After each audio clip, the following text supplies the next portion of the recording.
I had this intuitive thought that I would never reach my full potential as a human being unless I quit drinking.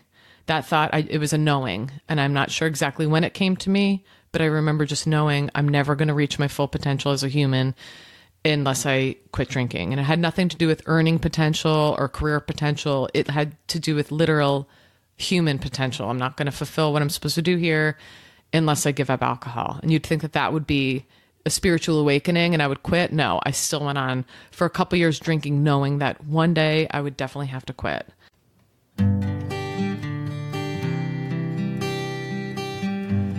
Well, hello, friends of Bill W. and other friends. You have landed on Sober Speak. My name is John M.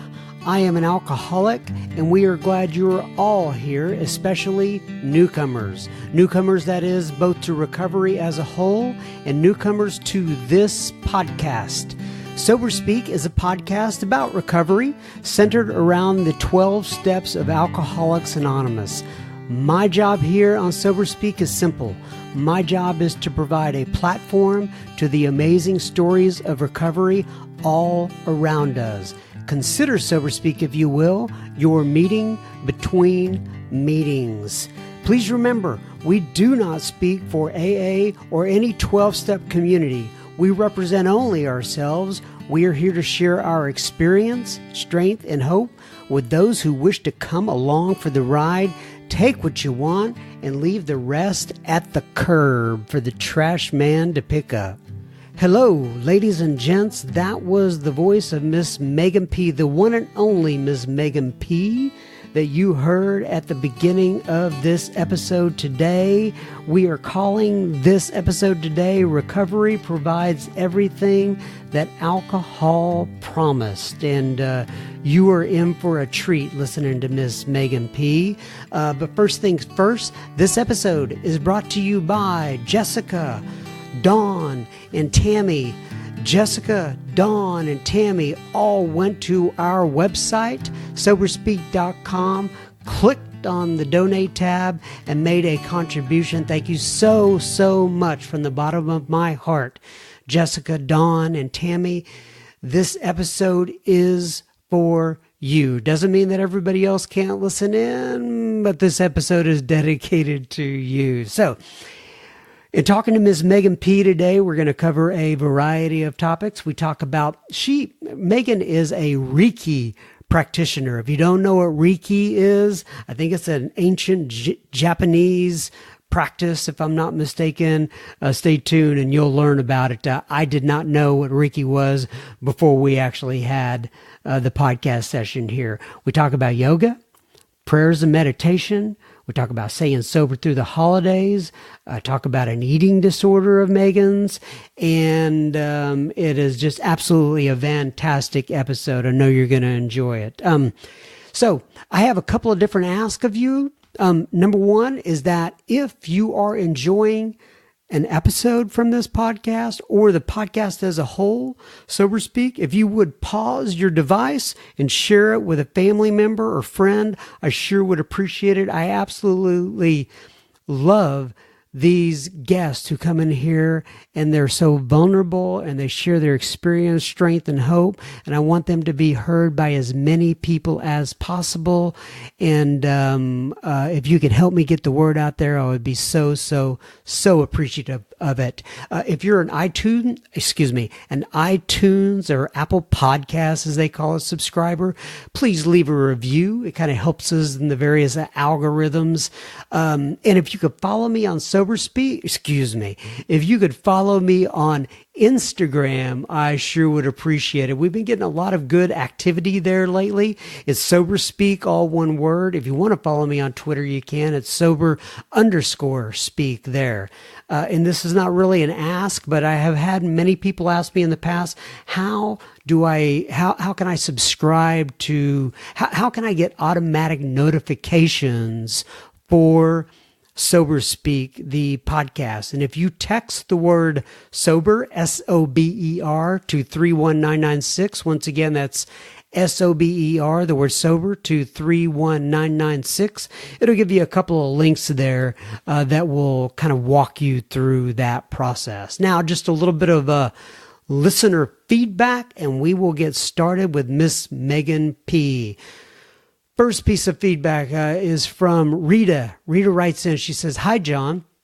Discovered your podcast by listening to The Recovery Show." By the way, if you haven't heard of The Recovery Show, it is very similar to my podcast, but it is more Al-Anon based, and I promise to get more Al-Anon people on the program this year. In fact, I've got a call out to several different friends. I'm waiting for a word back, and I find AA people easier because it's the world that I run in, but I want to get more Al-Anon folks recorded this year. But anyway, back to Rita's letter. She says, "Hi, John." I said letter, email, but nonetheless. "Hi, John. I discovered your podcast by listening to The Recovery Show." And by the way, that's Spencer's show, The Recovery Show. It's an absolutely wonderful podcast.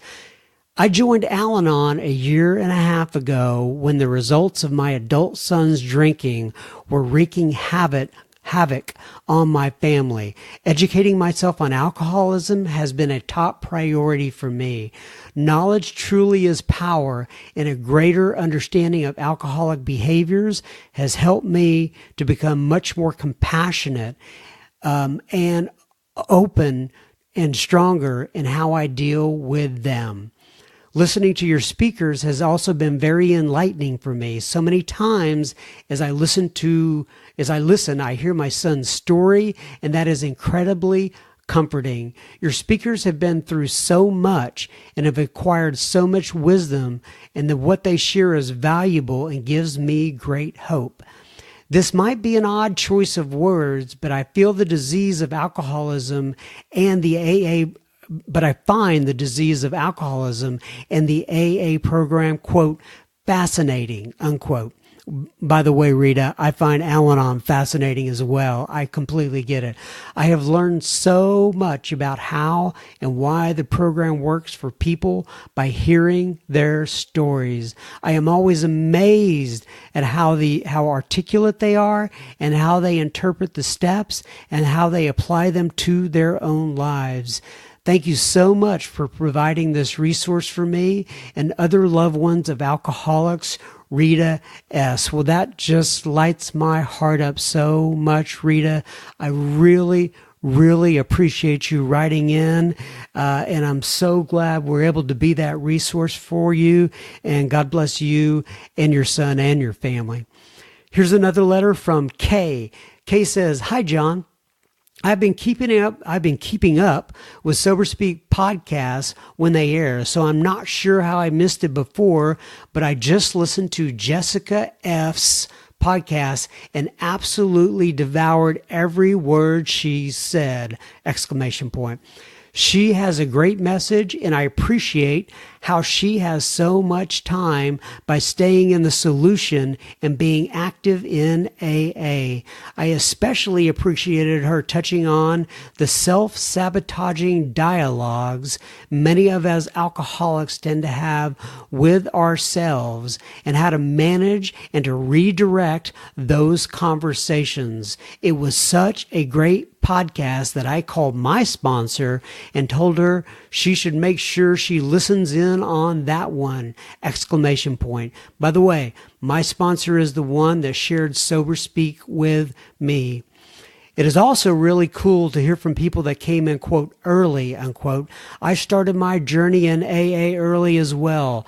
Not quite as young as her, but hope to be one of those members of AA with decades under my belt one day. I hope so too, Kay. I've had a hard time making meetings because of my work commute schedule is so long.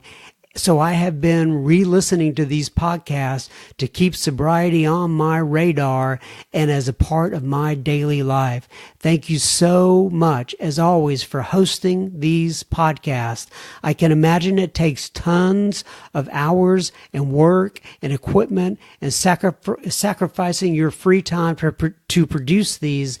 And I'm so glad to contribute to making sure that these can stay on the air. They've helped me tremendously and are such a wonderful resource, especially to those of us that are new in recovery and are truly taking it one day at a time. I hope you have a Merry Christmas and a wonderful New Year! Exclamation point. Sincerely, Kay. By the way, this is me now speaking, not the email. The episode that she referenced, Jessica F., is episode number 41. It's called The Gifts of Freedom in AA. Well, Kay, God bless you. Thank you so much for writing in. Thank you for listening. It is absolutely fantastic to hear that folks like you are benefiting from this out here. It does take a little bit of time, but it is a labor of love. God bless you and your family. So now we are on to Miss Megan P. Enjoy the podcast. Okay, today we have Miss Megan P. on the podcast here on Sober Speak. Can you say hello, Miss Megan? Hey, everyone. So this is a little bit more interesting. First of all, why don't you give your sobriety date, if you would, please, Ms. Sure. Megan? Yep. I'm Megan. I'm an alcoholic, and my sobriety date is 6/22/15. And Megan lives here in the Frisco, Texas area with me. We actually attend the same meeting, the Frisco group. If you're ever in this area, we would love for you to pop by. But nonetheless, this is the reason that this is different today is because Megan is a what's the term? Reiki practitioner. Can you spell that? Sure. It's Reiki. Reiki. Now, I'm sure there are people that are much more learned than I am out there in this world who are going to know what that is. I had never heard of it before. I heard Megan actually speaking about this particular practice and by the way, we're going to get into her AA story, but I just wanted to start it off talking about this because Megan just came over here, and for me and my wife did a session, I guess? Reiki session. Reiki session. And so I just got up out of this session, and we have not had a chance to talk about it. And I wanted to let her know what I experienced on this. So it is really hard for me to describe, but I had tons of, and I don't know what was going on your side or what you were doing. Just so you all know, basically I was laying flat on a cot, a mat, and she made both me and my wife very comfortable. She did it as separate times, by the way. She did my wife first, and then I went second. My wife is down there napping right now because good. It made her feel very good that she wanted to go have a nap. And I was on this cot, and there was music playing in the background, and then Megan had some singing bowls, and she'll be able to explain this much better than I in just a moment. But from my perspective, Megan, I had a ton of involuntary, like when your rapid eye movement in your body is just kind of moving. Yep. I had a ton of that. And I could definitely tell there were times to where I felt heat within particular areas of my body, whether it was my upper body, my lower body, wherever it was. I felt this heat, this kind of energy, and I could tell for sure. I heard you I could hear you moving away, and you would move away, and that heat would quit. All right, so I have no idea what you were doing. So why don't you go ahead Neither and do tell, I. No, yeah, right. Yeah. So you tell the audience what Reiki is, what you're doing, and possibly what it was like from your end. Sure. Okay, so man, just like so many things that we talk about in the program, it's kind of just me calling in my higher power and praying over people, asking for the energy to be given to me so that I can pass that on to whoever I'm working on at the time. So it's really not about, has very little to do with me per se, and just the fact that I'm calling in my higher power to come in. I pray before I begin, just like I start the morning every day with prayer, pray for the person that I'll be working on. And then it's just, as you experienced, sometimes I place my hands on the head, for example, but most of the time the hands are just hovering over the body, and it's really just a prayerful meditation. Okay, so your hands were hovering over my body throughout Yes. that. And I think I said this, but I had a lavender cloth on my eyes, so Yeah. I couldn't see anything. So you're hovering over the body. I mean, do what I just explained to you, is that Yeah. common for what people... Totally. So different people experience different things, but since it is working with the energy systems in the body, that's really involuntary movement is very normal. And so, yeah, I see that a lot. And so what can we take for, I mean, like, can you read anything? Were you able to read my mind? I mean, No. what's going on? No, I can't. I can't read anybody's mind. And really, what I'm doing, what my focus is on just bringing the energy in and giving it out. So it's just like just being a vessel and streaming it. So sometimes things will come into my mind. Sometimes I'll feel energy different different people have different energy, and I can feel that right away. But Really? in terms, Like with your hands when you're hovering yes, over? yes. Okay, well, I mean, I hope you don't. So Yeah. when you were hovering over me, I mean, Yeah. is it like evil energy? No. Is it good energy? No, Is it, you're pretty charged up. It's a lot of creative energy. That's actually what I got from that. Just that it's a lot of creative energy, that you're a person with like a lot of ideas, and that came through in the reading. Yeah, absolutely. And like, so with my wife, I don't want to give away her energy, Yeah. but I don't think she'd mind me talking Oh, about for what. sure. I mean, by the way, my wife, and let me just tell the audience this: she woke up this morning. Megan was already scheduled to do this. My wife woke up with a migraine, and I don't know what went on within that session, right? But I know that when my wife came out of it, she told me that the head throbbing that she was having, that had ceased, and she felt very, what she called light. And I also felt that lightness, like I felt like I was, it was almost like I had a hard time balancing or getting my senses together, that the quarter sort of, I was a little bit out of it in a good way, not Yeah, like, totally. not like in an, Yes. an LSD way Yeah. or anything like that, but I was out of it. So, Yeah. so what, So for Shannon, it was more. So yeah, she had just come off of a migraine. She had a more calm and subdued energy, and I'm guessing that that's probably because she was kind of tired.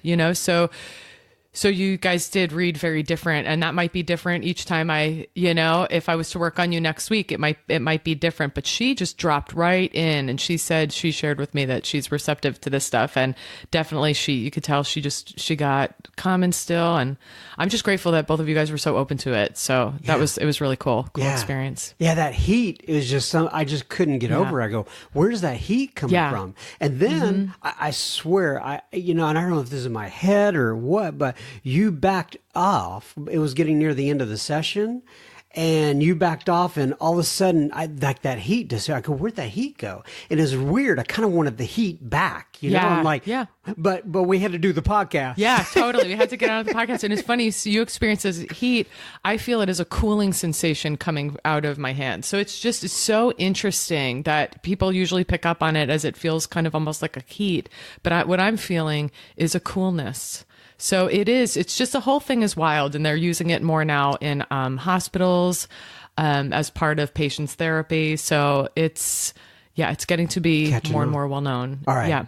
All right. So if anybody has any sort of questions about that and you want to email me, if you email at feedback at soberspeak.com, it comes right to me, John M here, and I can get your comments over to Megan and get you in contact with her if you want to have a discussion with her. All right, so okay, so well, let's get into the reason, the primary reason, right, to be here. By the way, I should make this a requirement for all guests on the podcast now, that they come over and do a 30-minute Reiki session or hour Reiki session with me before they actually start. It's an awesome way to start an interview. All right, so Let's get into your story. So, Megan P., first of all, where do you want to start your story, right? I know you didn't grow up in this area. I know you were in the Northeast, if I'm not mistaken. Yep. So just tell me, give me a thumbnail sketch of your background, where you came from, whatever you want to say about your family, and then we'll go from there. Sure. Yeah. Well, yeah, I'm originally from New York. I grew up in New York. And I'm one of four Irish Catholic family, very Irish. We just got our ancestry DNA test back, and we are very, very Irish to confirm that. So, yeah, so that, you can guess where the drinking might have. I've realized that we all kind of blame our, our heritage, whether you're German, Italian, Irish. But were you Catholic as well? Mm-hmm. Yeah, my mom switched over to Episcopalian when we were younger. But yeah, I was baptized Catholic. You hear a lot of, and the only reason I ask, you hear a lot of people in AA talking about being a CIA. Totally, Catholic, yes. Irish, I was Episcopalian in my most formative religious years, so I don't have some of those Catholic hangups. Gotcha. I'm with you. Yeah. All right, so you were Catholic growing up, one of four. Yeah, one of four. And basically, well, I mean, my mom is in the 12-step program. She got into Al-Anon when I was younger. There was addiction in my house. I have a family member who, unfortunately, at the age of 49, passed away from cirrhosis of the liver.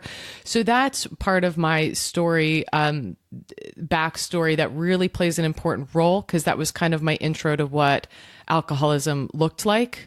So that was. And so what was your experience like with your mom? Like, in other words, what was your impression your mom was going to Al-Anon, and your impression of just 12 steps in general? Was it a positive one? So negative positive. One, okay. So positive. Yeah. After my uncle passed away from cirrhosis of the liver, my mom got really nervous because she took a look around her and just saw that my family history has a lot of addiction in it. And so she got herself right into Al-Anon. I went with her once or twice, and I remember thinking that these people are so cool, so nice. They just seemed very wise. Anybody working on themselves, just, I don't know. It's something that you can kind of tell right away. You could tell that these people were really working on their stuff. And so I had a very good impression of people in recovery in general. Good. All right. So the seed was planted. The seed was planted. My mom planted the seed. And I think we've spoken about this also by coming home one day, kind of in a panic, and we were all a little bit younger. And I remember we were eating cereal for breakfast, and my mom was like, "You guys might as well just consider yourself alcoholics, like right now." And this was well before I was in, drinking age, but she made it a point to plant that seed that there's so much alcoholism in my family around us that we would be extremely lucky. It would be near impossible to not end up alcoholic ourselves. So she planted that seed from a very young age. I thought it was crazy. I couldn't relate to it at all at that time. But then that's eventually what ended up, that kind of rang. You were eating what? What were you eating again? Frosted Flakes. I think it was probably Frosted Flakes. And I looked up from my bowl and was like, what is she talking about? And once again, how old are you? Oh, God. I was probably like an adolescent, maybe 12 or 13 or something. Yeah. But she's saying, watch out. Watch out, guys. Absolutely. You guys are all probably alcoholics. You probably should just know that right now. Yeah. It's better to err on the side of caution. And that kept me sober through high school. Like, that kept me not drinking. Her saying that, and that with my uncle passing away of cirrhosis of the liver, kept me from having a drink until college. So that actually, I was very interested in being the good kid. So I didn't want to disappoint her. I also was scared of alcohol since I saw it turn my uncle yellow. Like, he just looked awful at the time of his death. And so I was scared straight for a little bit. Yeah. So then you get to college. I went to college. Yeah. Some of the fear wears off. Yeah, the fear wears off. And by the way, you were a collegiate, you were an athlete, am I correct? Yeah. So that's also what kept me kind of on the straight and narrow through high school athletics. I poured myself into sports. I was a soccer player. I played field hockey, and I really, that's where I got my self-esteem. But I did not have a lot in those days. And so that's really where I felt the most accomplished. I also was a pretty good student. So I really was interested in being as good as I could. I really wanted to achieve and be not put any more on my parents. There was a lot of acting out in my house. I was very interested in not getting that kind of attention. I wanted the good kind of attention. So that was part of my whole family role. I was a high achiever and a good kid. Wow. Yeah. Okay. So when did the drinking start? Sophomore year in college. I remember, I don't know what the switch was, just something switched. It's funny. I always surrounded myself, like in college, I hung out with a group of potheads.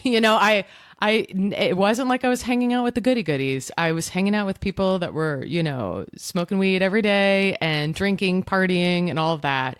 And they all just knew that I didn't. And one day I decided to just start, By the way, I did have sips of stuff in my early childhood. I remember my parents throwing parties and then making like Irish coffees and me taking like swigs of Baileys and stuff like that in my earlier days.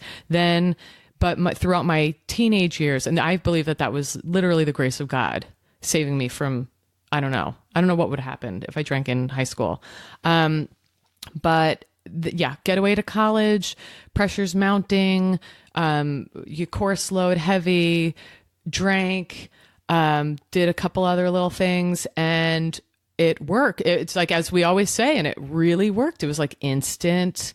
That anxiety that I had felt so much through my whole life just disappeared for that moment. And I wasn't, solution. It was the solution. I put crushing pressure on myself, and it was like taking the pressure off. So that was my experience with, alcohol. And so do you remember when you first started drinking, did you kind of go back to that 12-year-old kid eating Frosted Flakes at the table and saying, oh, this is not good, that it works so well? Did it even register? It did not register because my uncle had hit such a low bottom at the end that I did not relate to that life at all. My uncle he was like a fun guy, but he lived down in Queens, and whenever we went to go visit him, we'd have to go to this bar that he hung out with called the Post Time. So it was like a real, interesting place. And this is back in the 80s when it wasn't, horrible to bring a kid into a bar. So we'd go down and visit Uncle Joe at the bar.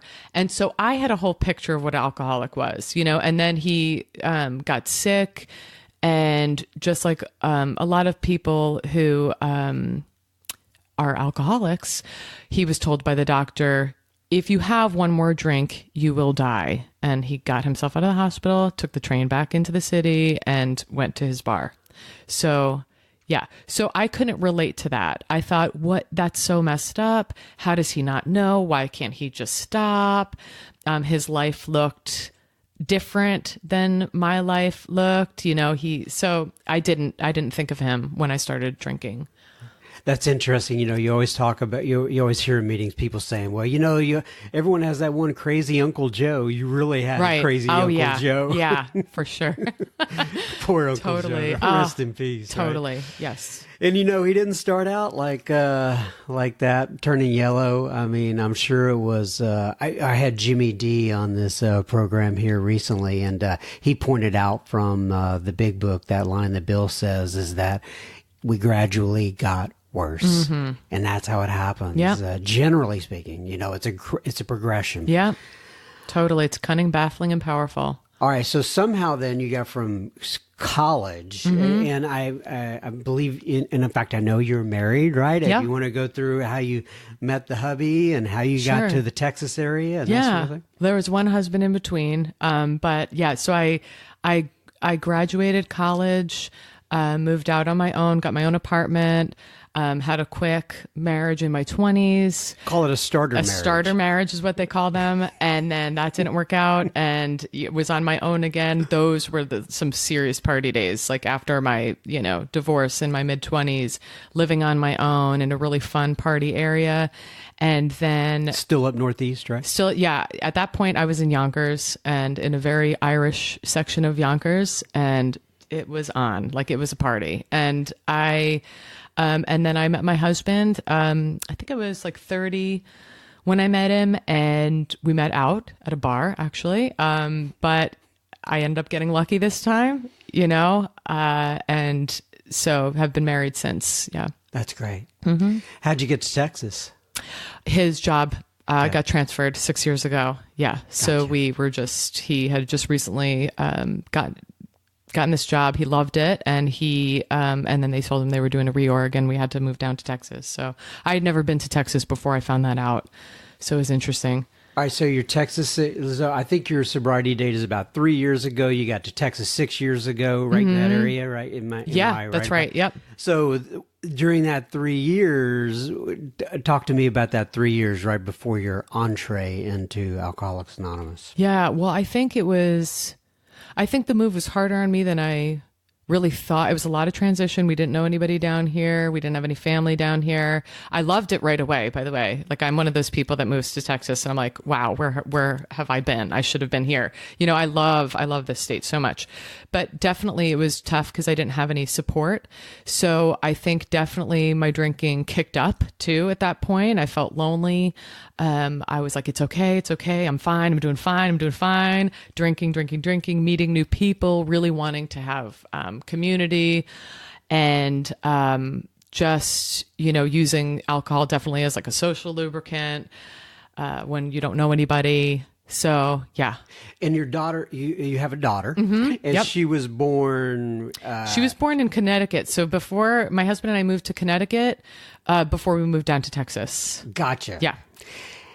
And I've heard you tell this story before about being a new mom in Connecticut, going to like a new mom meeting or something. Go through that. Well, okay. The topic of the meeting that day that you heard this story was just how special the fellowship is in AA and how much we get each other. And then when I was called on to share, I basically just shared that there have been times in my life where I've found myself in groups where I have maybe shared stuff that I shouldn't have, that you can share in AA, but wasn't cool at a new mom's group. So after my daughter was born, I attended this new mom's group, and it was just a rough time. It's always a rough time when you bring a new baby into the world. And I was just feeling frustrated and just sleep deprived and all of that stuff. And I remember, and just desperate for connection too. And I remember sharing at this mom's group, like, does anybody else feel homicidal from time to time? And it just completely, like, the crickets. It was like crickets. Everybody looked horrified. So I was like, okay, note to self, don't share like that anymore. I just didn't fit in. You know what? It's a beautiful state. I didn't feel like I didn't fit in, at least in that circle. And, I longed for true connection, a place where I could say what was really on my mind and on my heart. And definitely, it's so interesting. I have definitely found that in AA and with my good friends, in the program. Yeah. And with people that I just meet in the program, not just my good friends. I can just meet somebody in the program and be like, do you feel homicidal today? It's just, I love that about our community, that you can just be your real self and not worry. Be vulnerable. Yeah. Yeah, definitely. Okay, so let me just do a little mid-tro here is what I call it, and then we'll pick up right when you're coming into AA here after we get through this. We will be continuing our conversation with Megan P. in just a moment. Just a reminder, you are listening to Sober Speak. You can find us on the web at www.soberspeak.com. You can also find the donate button on our website, which you can use if and only if the Spirit moves you to do such. Please keep in mind this podcast is funded by you, the listener. Sober Speak is a self-supporting organization. Through our own contributions, we are not allied with any sect, denomination, politics, organization, or institution. We do not wish to engage in any controversy, neither endorse nor oppose any causes. All right, now back to Megan P. So you're here in the Texas area for 3 years or so. How did you find AA?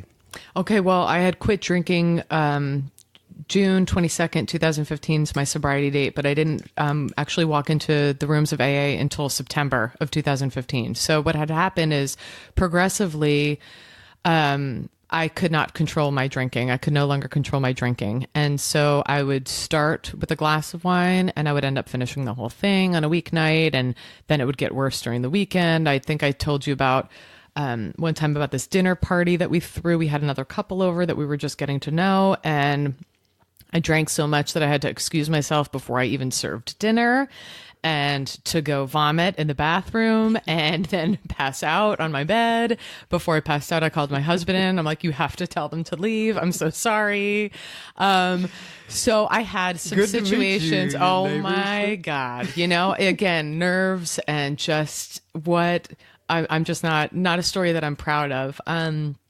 But things like that started to happen to me where circumstances with alcohol would come up and I would lose control. So once I started drinking, I could not stop. And then I'd wake up the next day super remorseful, feeling so embarrassed and ashamed, feeling sorry that I put my husband in that situation. And I would say, and just like what happened? Oh my God, what happened? Like I'm not in my 20s anymore. I don't have the party girl excuse anymore. This is not cute It's anymore. not cute. I'm like a mom.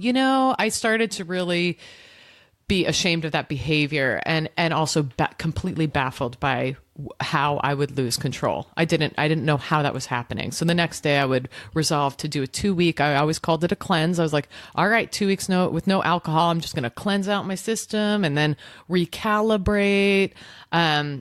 That's how I thought it worked. And then I wouldn't last 2 weeks. I would never make it 2 weeks. I would make it maybe 3 days. And then I would try to be a moderate lady. And then I would maybe be successful for 2 days. And then it would be off and running again. And then I would, I could never control. Once I took a drink, I lost the control over how much I drank. On occasion, I could control myself.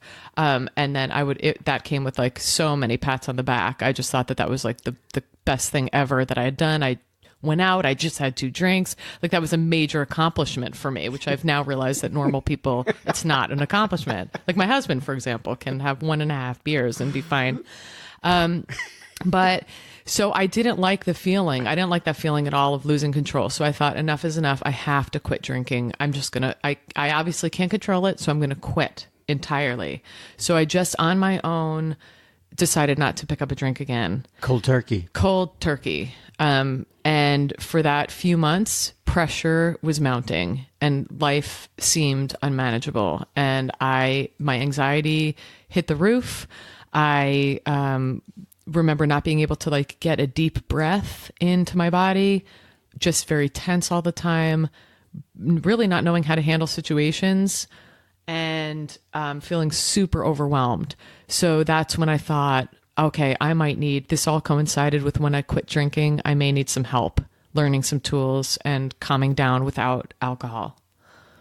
And so I walked into AA. I walked into a meeting.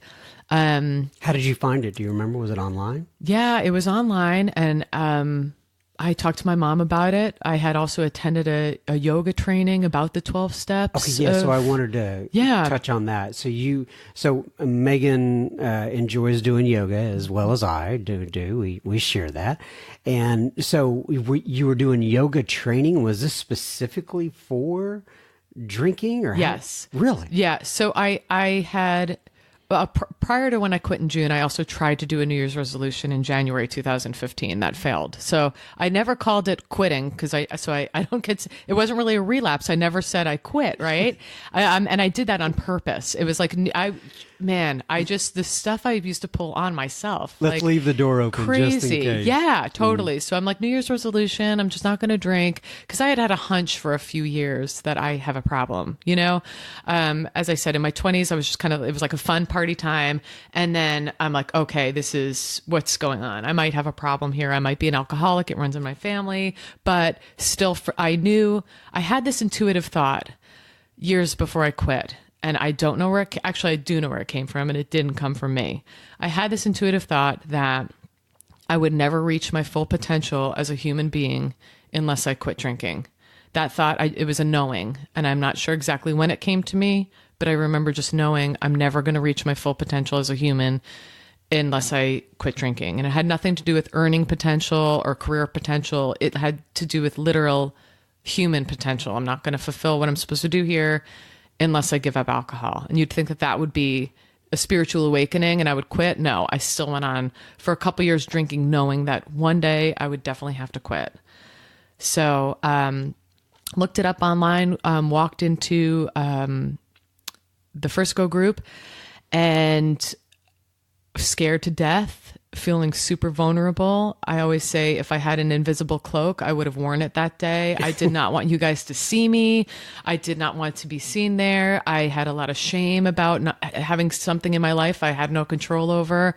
I was a control freak, and I could really keep most things under control. And this was something I couldn't. So I felt really nervous walking in.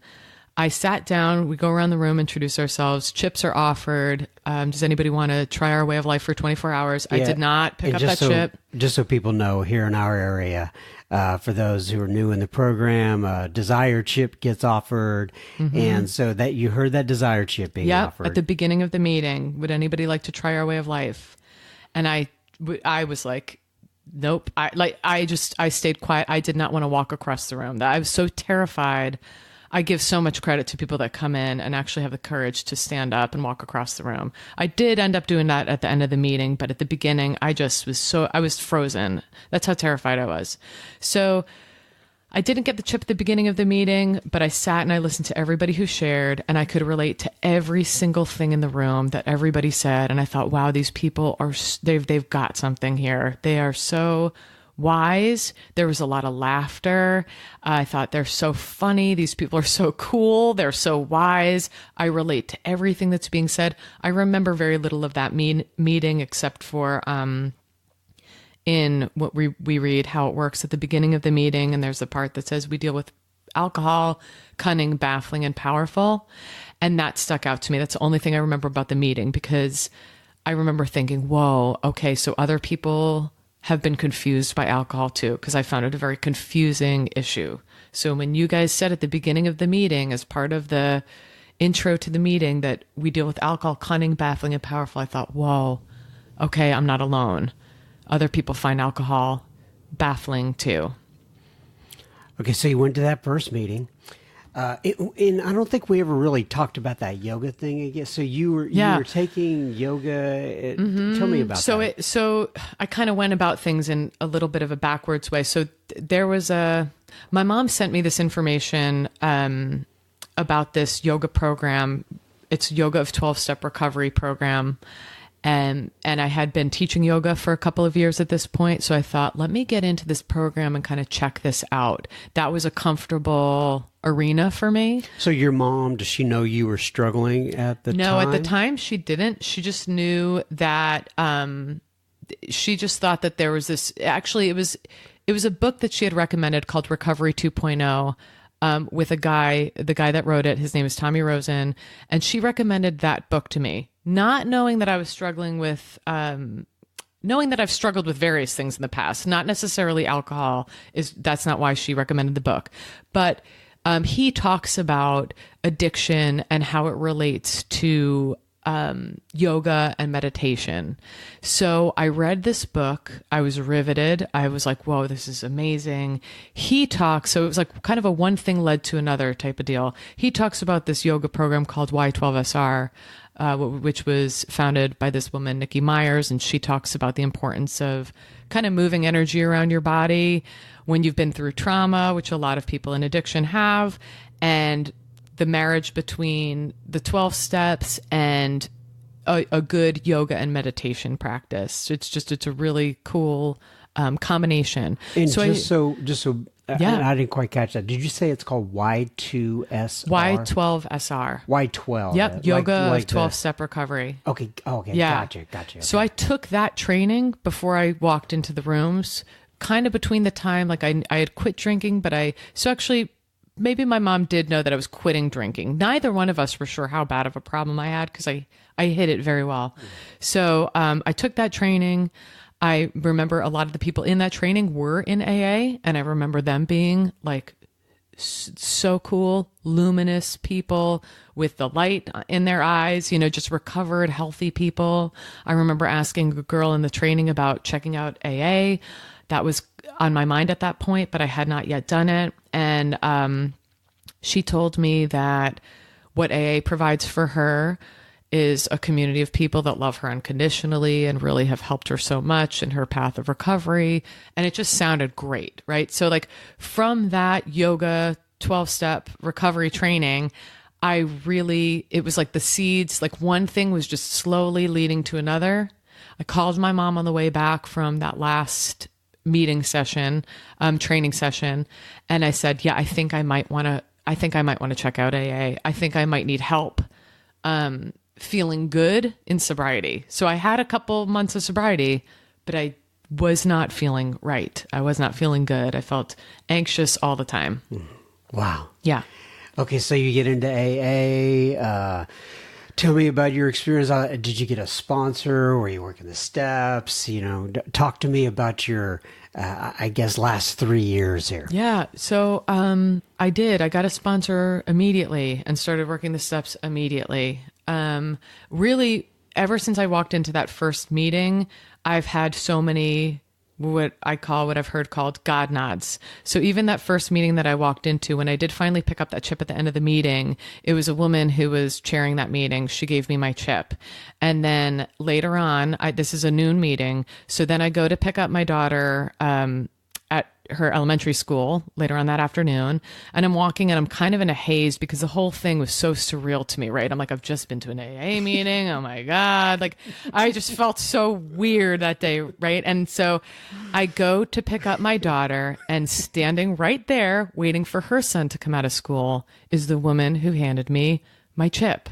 The woman who chaired the meeting that I went to that day. Wow. And that may not be a big deal to some people in different towns, but there are 30 something elementary schools in this town, right? So it's like the chances of that are of the woman chairing the meeting, that very meeting, giving me my first chip, appears at the elementary school that I'm going to pick up my daughter. Right. So I was like, whoa, okay, this wasn't good news to me at that time. I wanted to hide again, but what a blessing. This woman is now one of my very best friends and really kind of mentored me through the first year and still continues to be just somebody who I look up to so much. But yes, I got a sponsor and I worked the steps right away. I was ready. I came in ready and willing to do whatever I was told to do. And I was told to get a sponsor right away, start working the steps right away. So that's what I did. And I said I love the meetings now. They're like the bright spot of my day. But I remember asking my sponsor at the time, I said, can we just do this one-on-one? I'm kind of more comfortable with just you. Can I skip the meetings? Can I not go to meetings? I'm so I was embarrassed to just be alive. I don't know. I was just petrified. I was so terrified, and it's just so funny what happens, right? Because it's like you walk in and now that's my happy place. That's a place that feels like home to me. It's a place where I just feel such a sense of belonging and community. It's a place where I can exhale. I love that place now, but it wasn't like at the beginning, it wasn't like that for me. I really felt so scared and vulnerable and all of that stuff. God bless you. All right. So let's talk a little bit about, step 11 just kind of been on my mind here recently. So it's prayer and meditation. I know you do it, but like share your experience, if you will, around the whole idea of prayer and meditation. Okay. Well, my experience is that as soon as I started praying every morning and turning my will over to the care of my higher power, my life started changing. That was basically the first day that I walked into AA. That was me kind of praying for help that day. And I just started meeting the people who I needed to meet, hearing the things I needed to hear. The more I keep in contact with my higher power, the more the next step is revealed to me. And then meditation, I teach meditation through the yoga classes. I noticed that for myself, Reiki is a meditation for me, and it's a meditation for the people who I'm practicing on. I noticed for myself that days that I meditate, and I try to do it most days, and I'm not perfect, and there are days that go by where it just, it falls, into the cracks, but really most days it's imperative that I do meditate because it's what quiets my mind, and it's what allows me to pause when agitated, as we talk about in the program. It just centers me, and it kind of quiet. And I've got a really super busy mind. My mind that's the anxiety that I talked about that manifested differently when I was a kid, even before I drank. I had eating disorder issues. I always just this anxiety, this nagging anxiety. So meditation is just one of the tools that I use today to just calm that down. Okay, so you just caught my attention there with and I think a lot of people can relate to this. And I don't know how much you want to dive into this. I know we're on an AA podcast for the most part, but the eating disorder pace is becoming more common. You hear people talk to it about it a little bit. Can you talk about how that manifested itself with you? Sure. Yeah. Well, I felt like my environment growing up was really unmanageable and out of my control. So as a kid, like even before I could pick up a bottle or a joint or anything, I could restrict my calorie. That's how I can kind of controlled my life, and I also, there's a lot of self-loathing that goes along with eating disorders.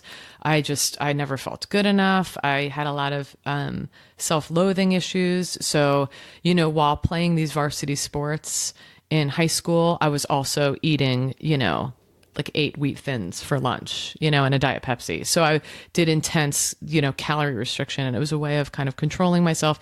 And I think really just trying to shrink down, like trying to, it's almost like a slow suicide. I did not really want to be in those years. I didn't want to be around, I found life to be pretty painful. Yeah.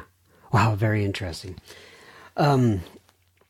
We are recording this, and I don't know exactly when we're going to publish it, but we're right in the middle of the holidays, if you will.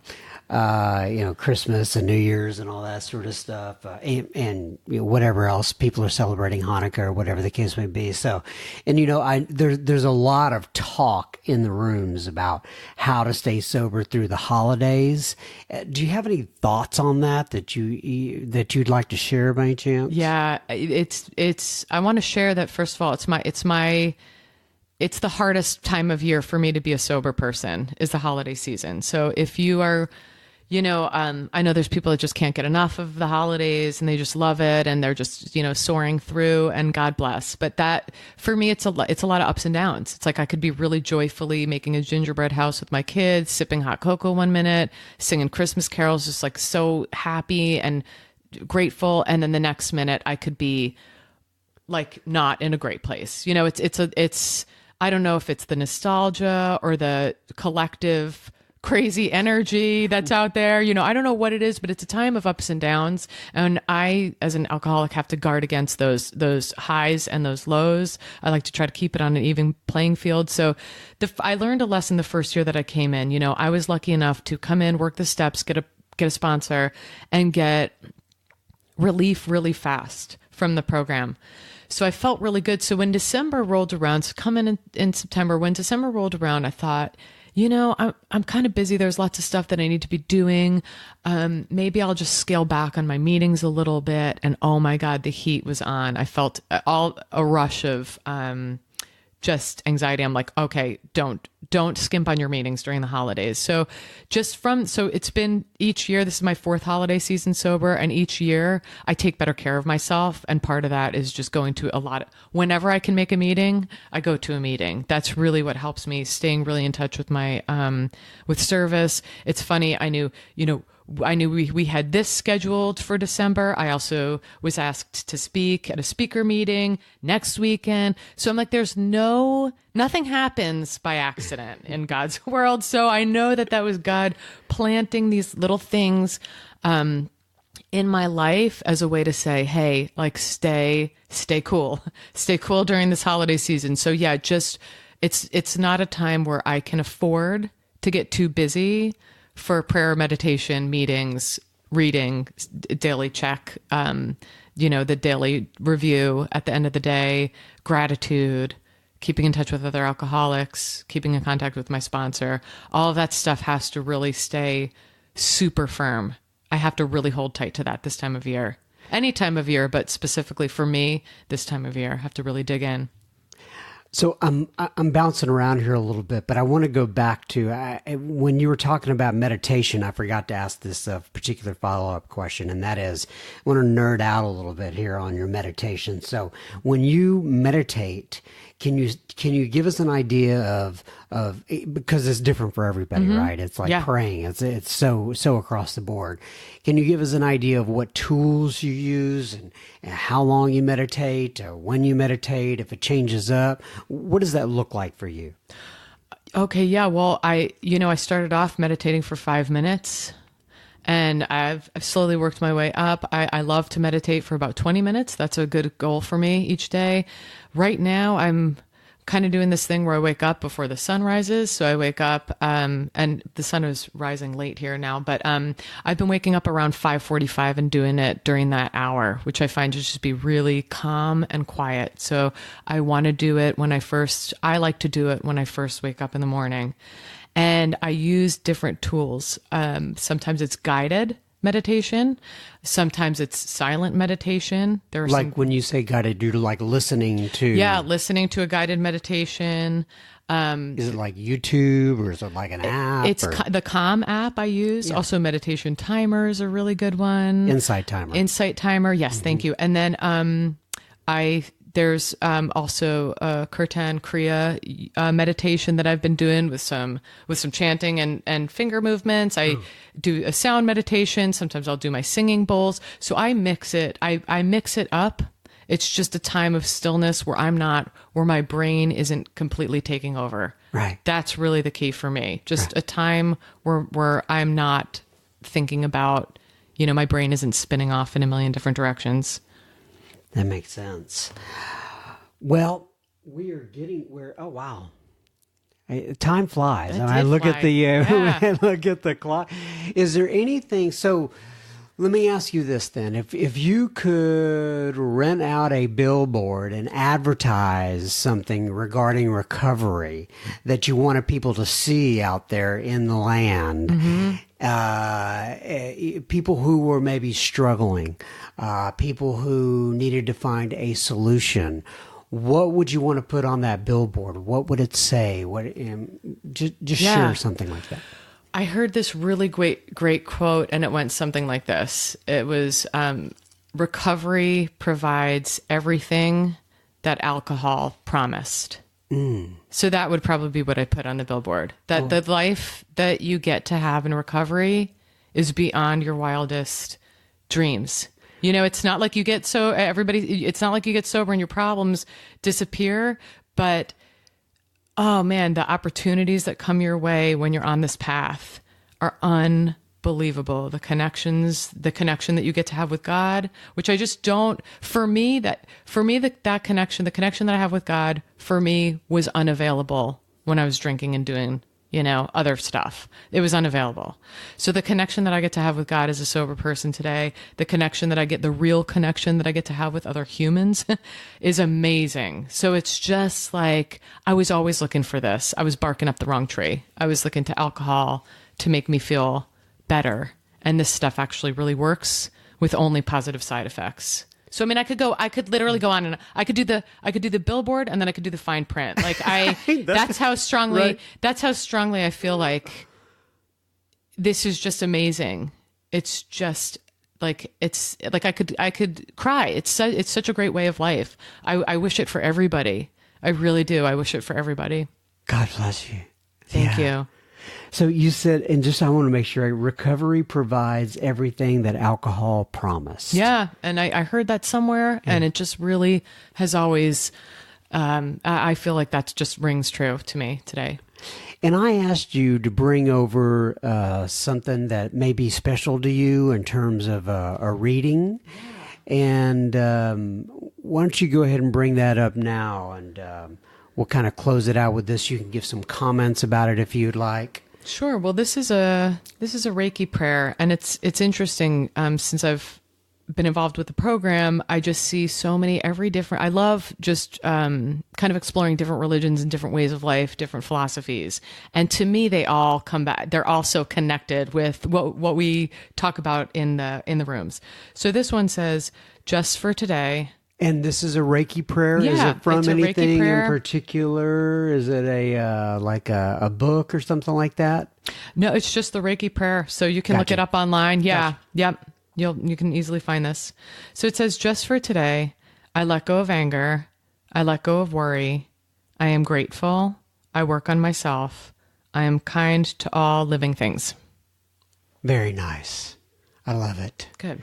That's a great way to end the podcast, Megan. I really have enjoyed our time together. Me too. Thank you for the Reiki session. Yeah. Oh, my pleasure. I Thanks. still feel light, Nice. if you will. Yes. And that was so weird, that all that heat and all the involuntary motion. Yeah. That was really cool. I Cool. appreciate it. All right. God bless you. We'll Thank talk to you. you soon. Thanks for being on Sober Speak. Thanks for having me.